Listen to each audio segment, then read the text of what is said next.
सबको पता है कि इंडिया में कितनी धांधलेबाजी होती है, कितना ज़्यादा करप्शन है। इसलिए इनकम सर्टिफिकेट्स जो होते हैं वो फेक मिलते हैं। तो ओबीसी की बात करूं, अदर बैकवर्ड क्लासेस, या फिर ईडब्ल्यूएस यानी इकोनॉमिकली वीकर सेक्शन जो हैं, उनके भी फेक सर्टिफिकेट्स बनाए जाते हैं। क्योंकि जब ये लॉ लेकर के आए तब इसमें जिम्मेदारी किसकी थी? देखो, एससी एसटी को तो फिर भी आप एक बार वेरीफाई कर लोगे, बट अगर मैं ओबीसी की बात करूं और साथ ही साथ ईडब्ल्यूएस कैटेगरी की, तो वो जो इनकम सर्टिफिकेट लेना होता है उसकी रिस्पॉन्सिबिलिटी तहसीलदार के पास है। बट अगर आप पर्सनल इनकम टैक्स भर ही नहीं रहे हो तो फिर वो कहाँ से आपको पकड़ेगा? ऐसे बहुत सारे केसेस मैंने देखे हैं, बहुत सारे ऐसे लोग देख रहे हैं जिनके पास घर है, गाड़ी है, सब कुछ है, but still they fall under EWS category, क्योंकि कोई चेक करने वाला नहीं है। फ्री मेडिकल एक्सपेंसेस में भी आपको पता है कि काफ़ी ज़्यादा छूट होती है। अब गवर्नमेंट जॉब में भी आपको पता है, कॉलेज हो गए, एडमिशन हो गए, सब में ईडब्ल्यूएस कैटेगरी का वो हो गया।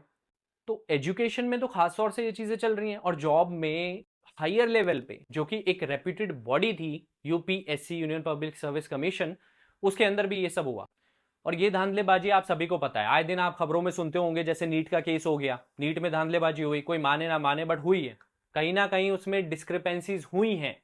और अगर आप यूपीएससी का ले लो, इतनी रेप्यूटेड बॉडी है, यूनियन पब्लिक सर्विस कमीशन, बहुत रेप्यूटेड बॉडी है, बट हुआ क्या? पूजा खेड़कर ने कितनी बार उसे बेवकूफ बनाया, 12 बार एग्जाम लिखा है, हर बार फेक सर्टिफिकेट बनवा करके, कुछ डिसेबिलिटी के पैरामीटर्स चेंज करके। मतलब एक रेप्यूटेड बॉडी जिसके इतने स्ट्रिक्ट रेगुलेशंस होते हैं, जो कि एक आइडियल बॉडी मानी जाती है, स्टिल उसमें ये धांधलेबाजी हुई, क्योंकि ट्रांसपेरेंसी नहीं है, ओपेक है। अगर स्टेट पीसीएस की बात करोगे, वहां पे भी ये सब देखने को मिलता है। स्कूल में चले जाओ, फेक ईडब्ल्यूएस के सर्टिफिकेट्स आपको मिलेंगे, क्योंकि जब से ये लॉ आया है ईडब्ल्यूएस और ओबीसी का, नॉन क्रीमी लेयर का, इसकी जिम्मेदारी होती है तहसीलदार के पास। बट अगर आप पर्सनल इनकम टैक्स भरते ही नहीं हो तो कहां से पकड़ेगा वो आपको? और फिर अब आप बोलोगे कि भाई आधार कार्ड से लिंक है, पैन कार्ड और जितने भी अकाउंट्स हैं, 2018 में फेक आधार कार्ड बनाए गए थे ताकि वो एलपीजी सब्सिडी को ग्रैब कर सके। टेक्नोलॉजी के साथ खेलना आसान तो हो चुका है, with the help of technology only, क्योंकि हमारे पास कोई रोबस्ट सिस्टम है नहीं ऐसा वेरिफिकेशन करने के लिए। क्योंकि यूपीएससी की बात करूं खास तौर से, तो जो क्राइटेरिया रखा हुआ है इनकम और डिसेबिलिटी का, वो बहुत डायनेमिक और फ्लूइड है। चलो, आप डिसेबिलिटी को साइड रखो, इनकम पे बात करते हैं। इनकम कैसे किसी की आप फिक्स कर सकते हो?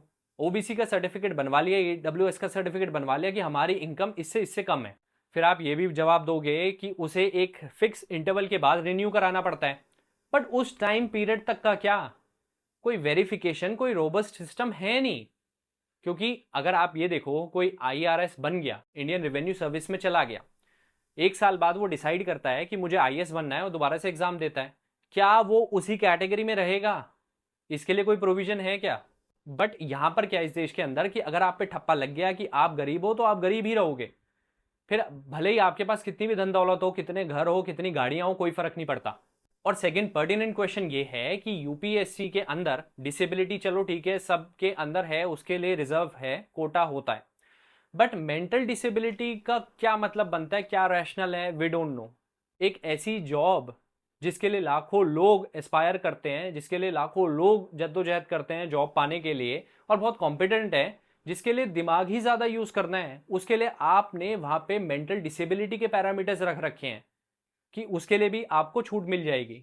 एटलीस्ट डिसेबिलिटी ठीक है, हमें फिजिकली हैंडीकैप समझ में आता है, जो स्पेशली एबल्ड होते हैं समझ में आता है, बट आई डोंट नो कि इसमें मेंटल डिसेबिलिटी कहाँ से फिट बैठती है एक ऐसी जॉब के लिए जहां पे आपका दिमाग ही सब कुछ है।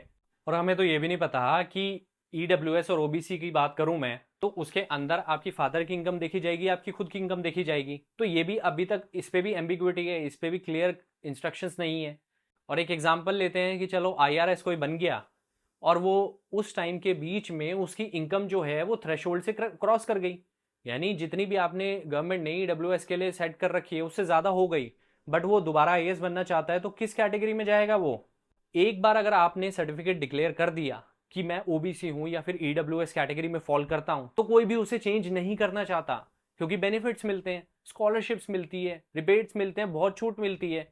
प्रॉब्लम यह है कि हमारे पास कोई भी प्रोएक्टिव रोबस्ट वेरिफिकेशन सिस्टम नहीं है।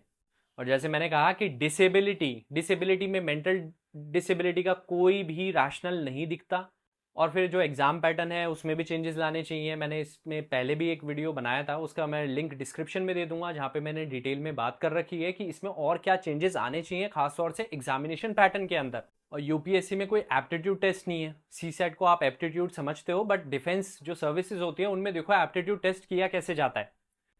और आप डिसेबिलिटी की बात कर रहे हो, डिसेबिलिटी के नाम पे कैसे यूपीएससी को बेवकूफ़ बनाया, पूजा खेड़ करते हैं, वो तो आप सभी को पता है।